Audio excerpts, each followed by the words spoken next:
పెదబాల శిక్షకు స్వాగతం. ముదాకరాత్తమోదకం సదా విముక్తి సాధకం కళాధరావతంసకం విలాసి లోకరక్షకం అనాయకైకనాయకం వినాశితే భదైత్యకం నతాసుభాసునాశకం నమామి తం వినాయకం నదేతరాదిభీకరం నవోదితార్కభాస్వరం నమత్సురారినిచ్చరం నతాధికాపదుద్ధరం సురేశ్వరం నిధీశ్వరం గజేశ్వరం గణేశ్వరం మహేశ్వరం తమాశ్రయే పరాత్పరం నిరంతరం సమస్తలోకశంకరం నిరస్తదైత్యకుంజరం దరేదరోదరం వరం వరే భవక్త్రమక్షరం కృపాకరం క్షమాకరం ముదాకరం యశస్కరం మనస్కరం నమస్కృతాం నమస్కరోమి భాస్వరం అకించనార్తిమార్జనం చిరంతనోక్తిభాజనం పురారి పూర్వనందనం సురారి గర్వచర్వణం ప్రపంచనాశభీషణం ధనంజయాదిభూషణం కపోలదానవారణం భజే పురాణవారణం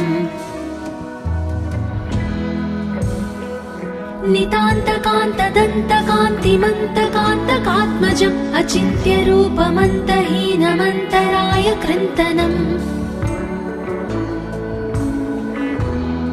హృదంతరే నిరంతరం వసంతమేవ యోగినాం తమేకదంతమేవ తం విచింతయామి సంతతం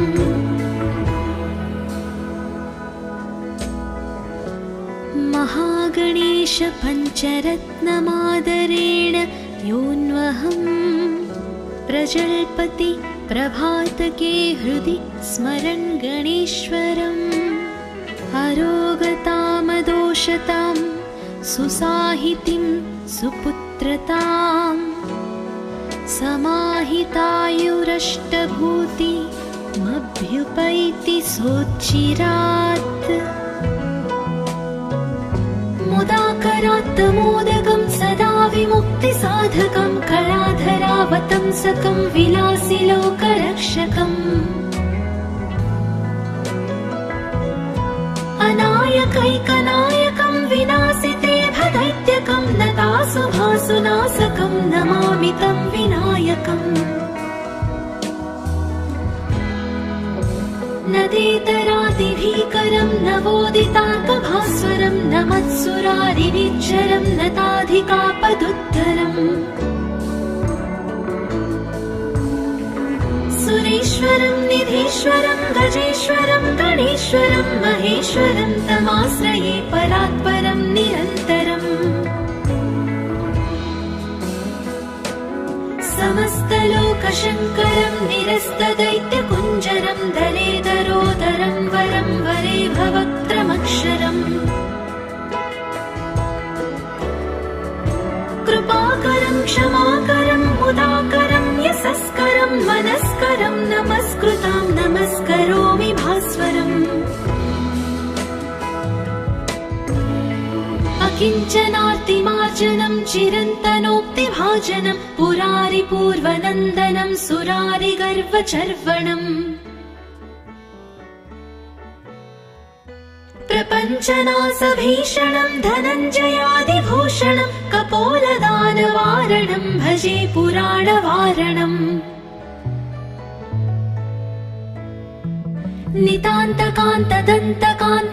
नितान्तकान्तदन्तकान्तिमन्तकान्तकात्मजम् अचिन्त्यरूपमन्तहीनमन्तराय कृन्तनम् हृदन्तरे निरन्तरं वसन्तमेव योगिनां तमेकदन्तमेव तं विचिन्तयामि सन्ततम्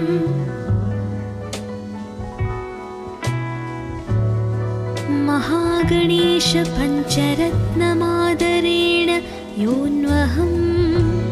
प्रजल्पति प्रभातके हृदि स्मरन् गणेश्वरम् अरोगताम महागणेशपञ्चरत्नमादोषतां सुसाहितिं सुपुत्रताम् समाहितायुरष्टभूतिमभ्युपैति सोच्चिरात् मुदाकरात्तमोदकं सदा विमुक्तिसाधकं कलाधरावतंसकं विलासिलोकरक्षकम् अनायकैकनायकं विनाशिते भदैत्यकं नतासुभासुनाशकं नमामि तं विनायकम्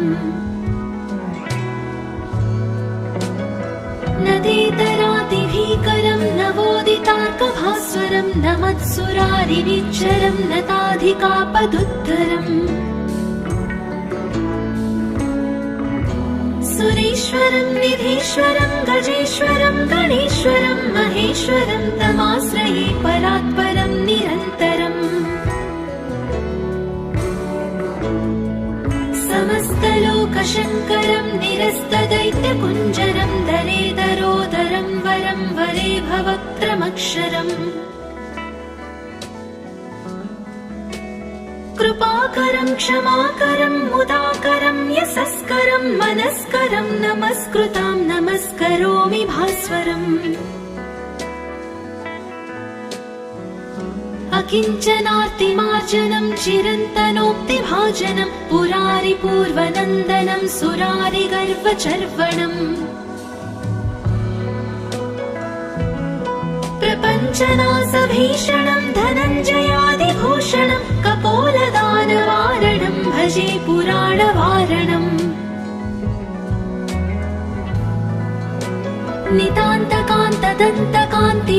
नितान्तकान्तदन्तकान्तिमन्तकान्तकात्मजम् अचिन्त्यरूपमन्तहीनमन्तराय कृन्तनम्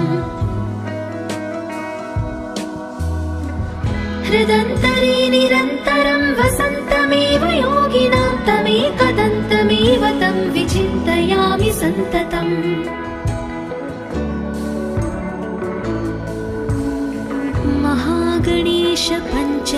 महागणेशपञ्चरत्नमादरेण योऽन्वहम् प्रजल्पति प्रभातके हृदि स्मरन् गणेश्वरम् अरोगतामदोषतां सुसाहितिं सुपुत्रताम्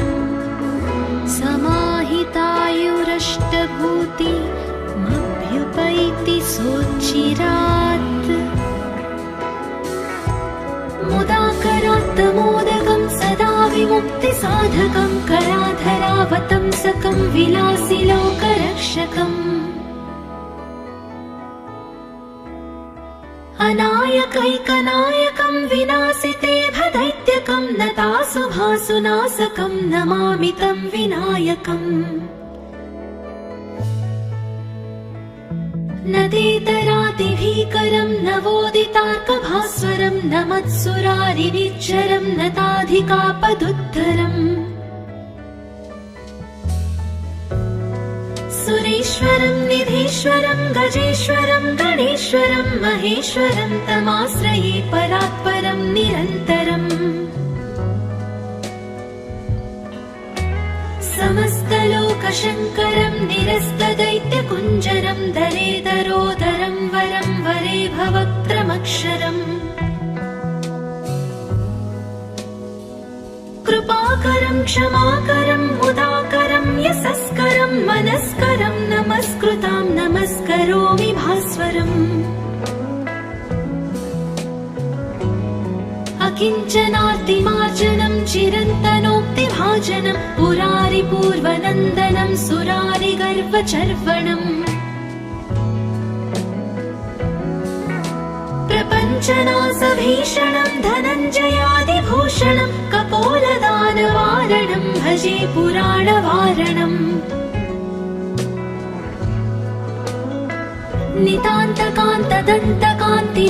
नितान्तकान्तदन्तकान्तिमन्तकान्तकात्मजम् अचिन्त्यरूपमन्तहीनमन्तराय कृन्तनम् हृदन्तरे निरन्तरं वसन्तमेव योगिनां तमेकदन्तमेव तं विचिन्तयामि सन्ततम्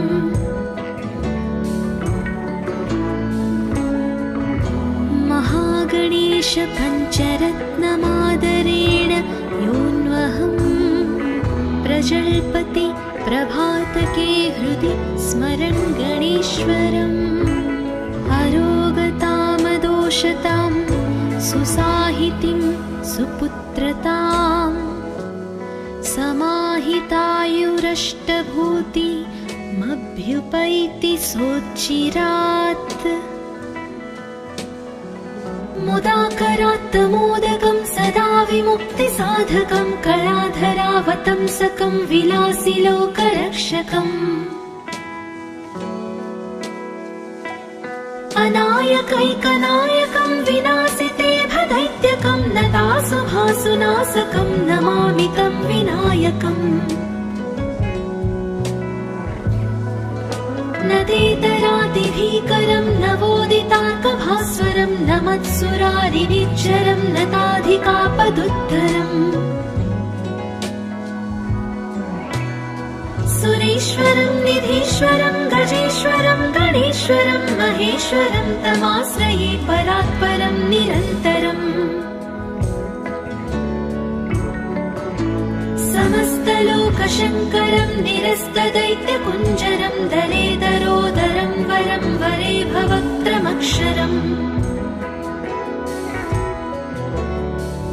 कृपाकरं क्षमाकरं मुदाकरं यशस्करं मनस्करं नमस्कृतां नमस्करोमि भास्वरम् अकिञ्चनार्तिमार्जनं चिरन्तनोक्तिभाजनं पुरारिपूर्वनन्दनं सुरारिगर्वचर्वणम् प्रपञ्चनासभीषणं धनञ्जयादिभूषणं कपोलदानवारणं भजे पुराणवारणम्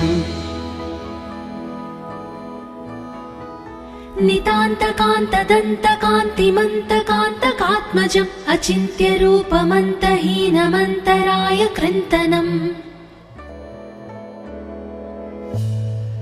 हृदन्तरे निरन्तरं वसन्तमेव योगिनां तमेकदन्तमेव तं विचिन्तयामि सन्ततम्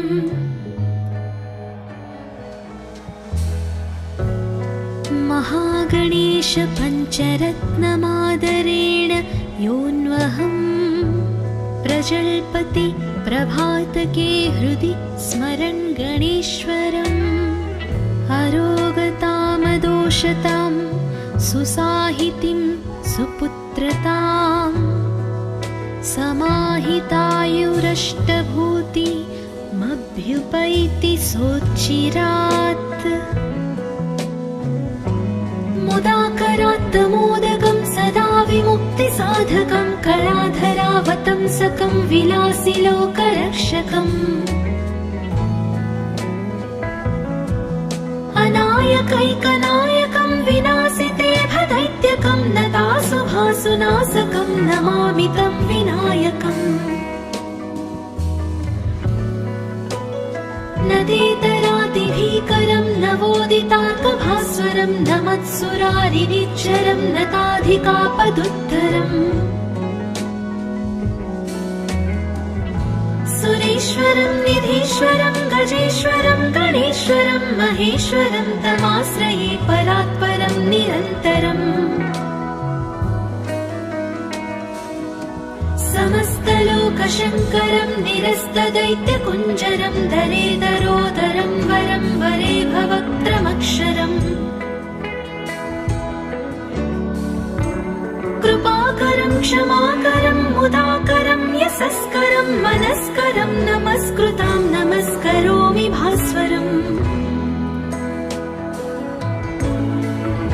अकिञ्चनार्तिमार्जनं चिरन्तनोक्तिभाजनं पुरारिपूर्वनन्दनं सुरारिगर्वचर्वणम् प्रपञ्चनासभीषणं धनञ्जयादिभूषणं कपोलदानवारणं भजे पुराणवारणम्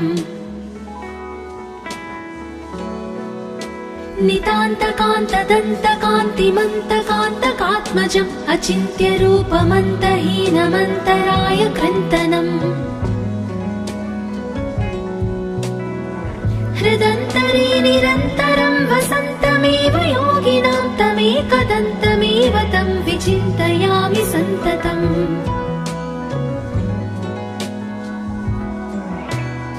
महागणेश पञ्चरत्नमादरेण योऽन्वहम् प्रजल्पति प्रभातके हृदि स्मरन् गणेश्वरम्। अरोगतामदोषतां सुसाहितिं सुपुत्रताम् समाहितायुरष्टभूतिमभ्युपैति सोच्चिरात्। मुदाकरात्तमोदकं सदा विमुक्तिसाधकं कलाधरावतंसकं विलासिलोकरक्षकम्। अनायकैकनायकं विनाशिते भदैत्यकं नतासुभासुनाशकं नमामि तं विनायकम्। नदेतरातिभीकरं नवोदितार्कभास्वरं नमत्सुरारिनिच्चरं नताधिकापदुद्धरम्।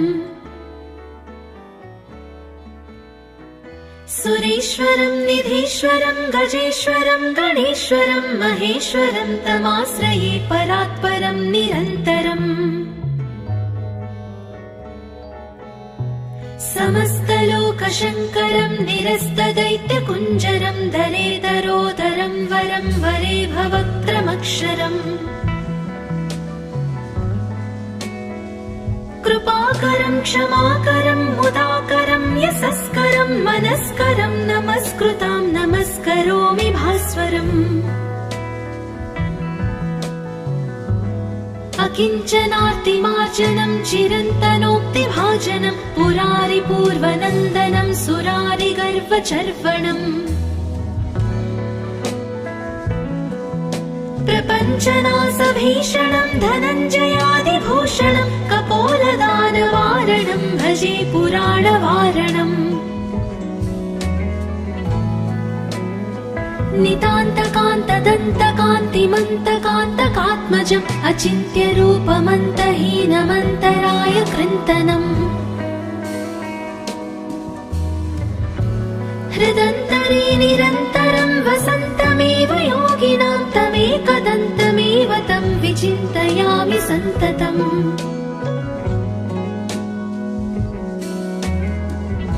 महागणेश पञ्चरत्नमादरेण योऽन्वहम् प्रजल्पति प्रभातके हृदि स्मरन् गणेश्वरम्। अरोगतामदोषतां सुसाहितिं सुपुत्रताम् समाहितायुरष्टभूतिमभ्युपैति सोच्चिरात्।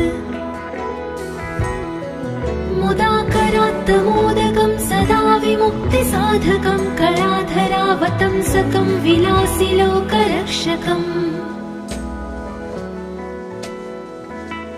अनायकैकनायकं विनाशिते भदैत्यकं नतासुभासुनाशकं नमामि तं विनायकम्।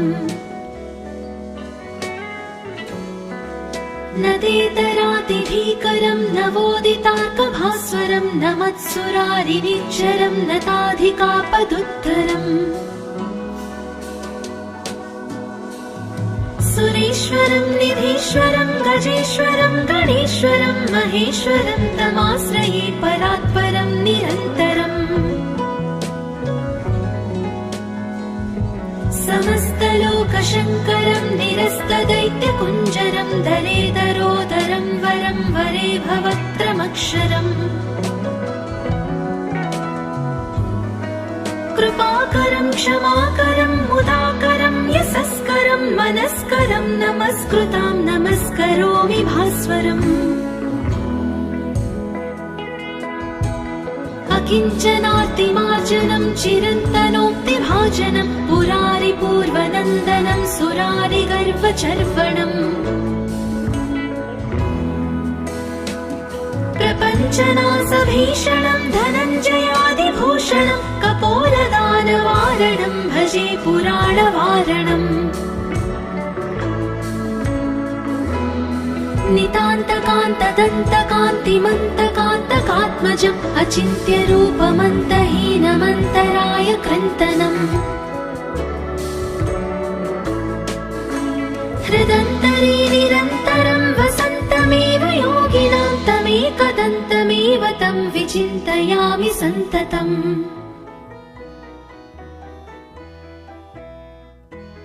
महागणेश पञ्चरत्नमादरेण योऽन्वहम् प्रजल्पति प्रभातके हृदि स्मरन् गणेश्वरम् अरोगतामदोषतां सुसाहितिं सुपुत्रताम् समाहितायुरष्टभूतिमभ्युपैति सोच्चिरात् मुदाकरात् मोदकं सदा विमुक्तिसाधकं कलाधरावतंसकं विलासिलोकरक्षकम् अनायकैकनायकं विनाशिते भदैत्यकं नतासुभासुनाशकं नमामि तं विनायकम्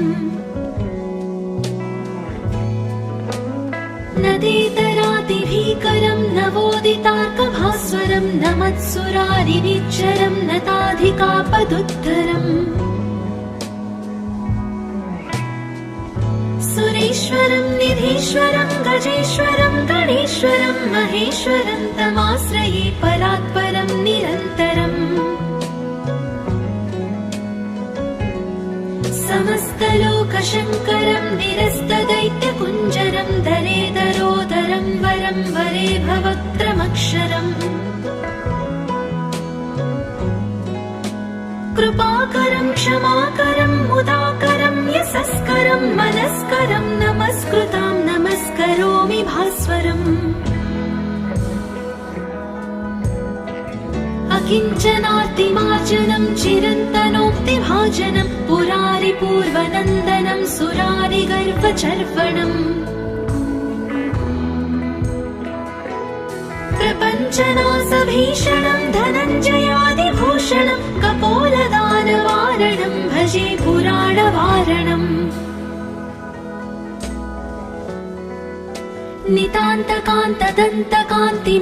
नितान्तकान्तदन्तकान्तिमन्तकान्तकात्मजम् अचिन्त्यरूपमन्तहीनमन्तराय कृन्तनम्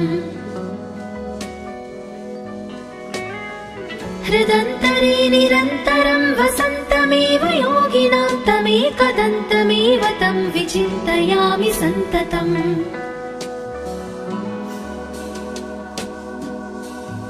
महागणेश पञ्चरत्नमादरेण योऽन्वहम्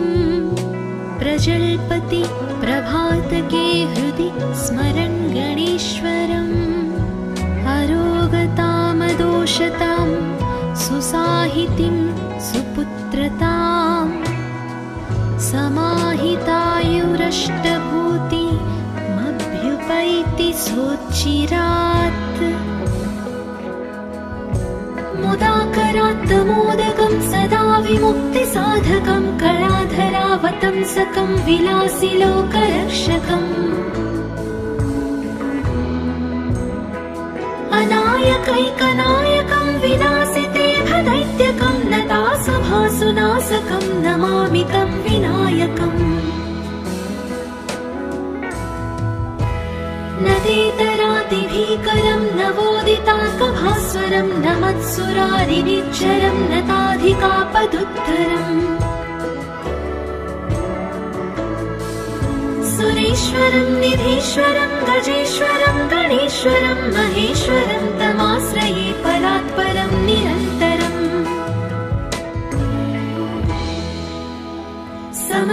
समस्तलोकशङ्करं निरस्तदैत्यकुञ्जरं दरेदरोदरं वरं वरे भवक्त्रमक्षरम् कृपाकरं क्षमाकरं मुदाकरं यशस्करं मनस्करं नमस्कृतां नमस्करोमि भास्वरम् अकिञ्चनार्तिमार्जनं चिरन्तनोक्तिभाजनं पुरारिपूर्वनन्दनं सुरारिगर्वचर्वणम्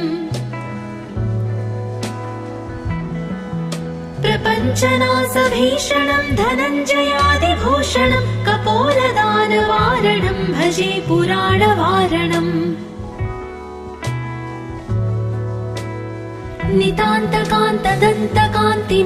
नितान्तकान्तदन्तकान्तिमन्तकान्तकात्मजम् अचिन्त्यरूपमन्तहीनमन्तराय कृन्तनम् हृदन्तरे निरन्तरं वसन्तमेव योगिनां तमेकदन्तमेव तं विचिन्तयामि सन्ततम्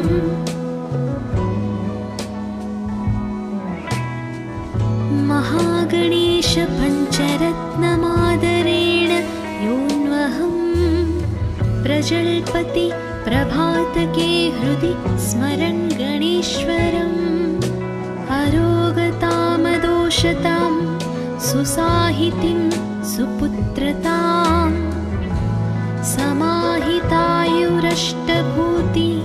समाहितायुरष्टभूतिमभ्युपैति सोच्चिरात्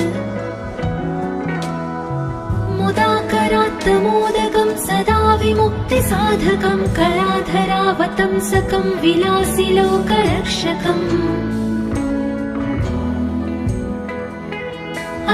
अनायकैकनायकं विनाशिते भदैत्यकं नतासुभासुनाशकं नमामि तं विनायकम्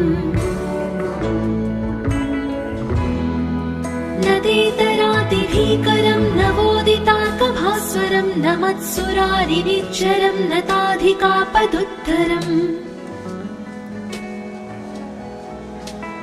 सुरेश्वरं निधीश्वरं गजेश्वरं गणेश्वरं महेश्वरं तमाश्रये परात्परं निरन्तरम् समस्तलोकशङ्करं निरस्तदैत्यकुञ्जरं दरेदरोदरं वरं वरे भवक्त्रमक्षरम् कृपाकरं क्षमाकरं मुदाकरं यशस्करं मनस्करं नमस्कृतां नमस्करोमि भास्वरम् अकिञ्चनातिमार्जनं चिरन्तनोक्तिभाजनं पुरारिपूर्वनन्दनं सुरारिगर्वचर्वणम्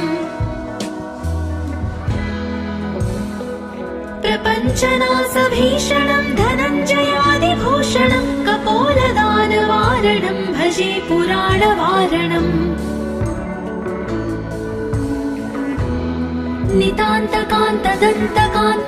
नितान्तकान्तदन्तकान्तिमन्तकान्तकात्मजम् अचिन्त्यरूपमन्तहीनमन्तराय कृन्तनम्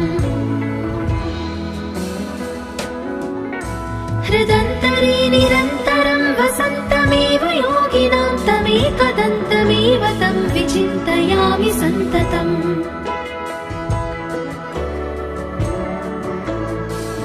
महागणेश पञ्चरत्नमादरेण योऽन्वहं प्रजल्पति प्रभातके हृदि स्मरन् गणेश्वरम् अरोगतामदोषतां सुसाहितिं सुपुत्रतां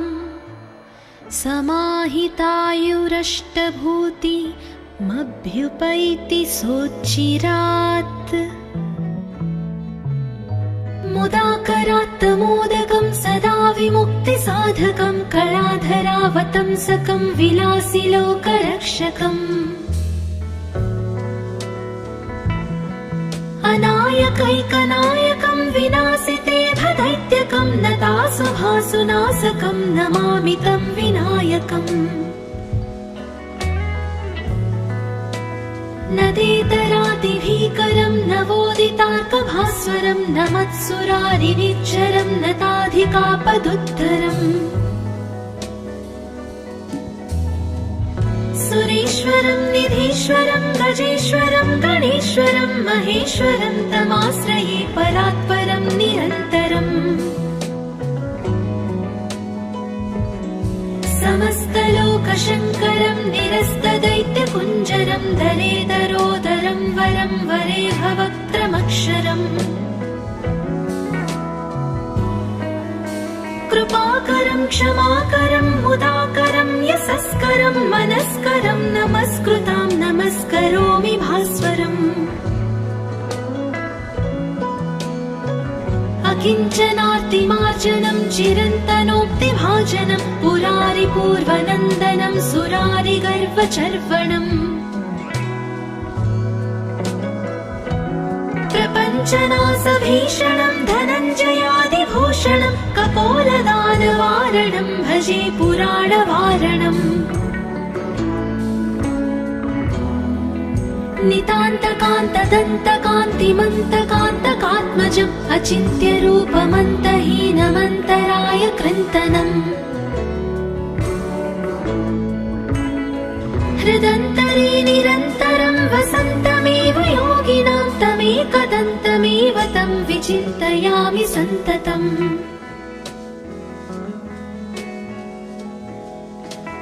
महागणेश पञ्चरत्नमादरेण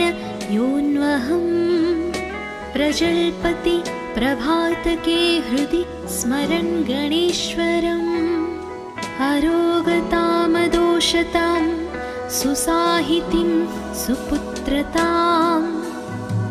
समाहितायुरष्टभूतिमभ्युपैति सोच्चिरा